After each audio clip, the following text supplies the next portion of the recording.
एक डोळ्यामध्ये डोळा फुटला, झट दिशी ती जागा मोकळी गेली, मग झाडीतलं पाणी पडलं हातावरती.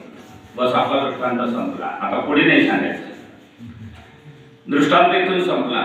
शुक्राचार्यांनी ज्यावेळी झाडीची जागा, त्या तोटीची जागा बंद करून ठेवली होती, म्हणजे याचा अर्थ शुक्राचार्यांकडे दोन दृष्ट्या होत्या.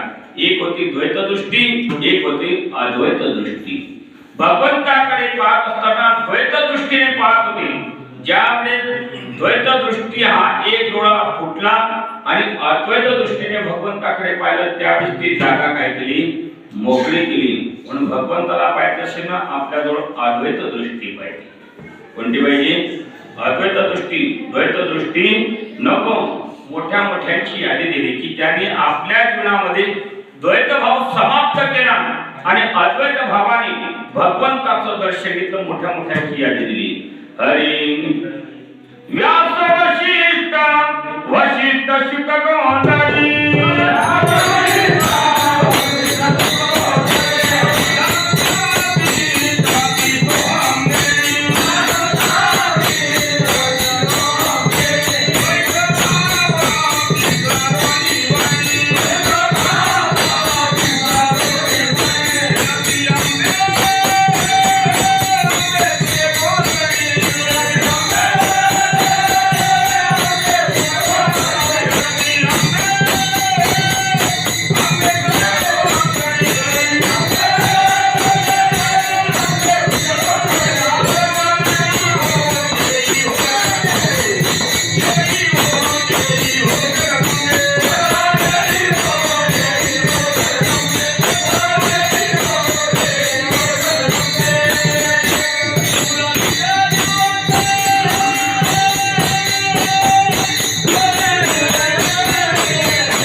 व्यास वशिष्ठ, वशिष्ठ शुक गोंधळी.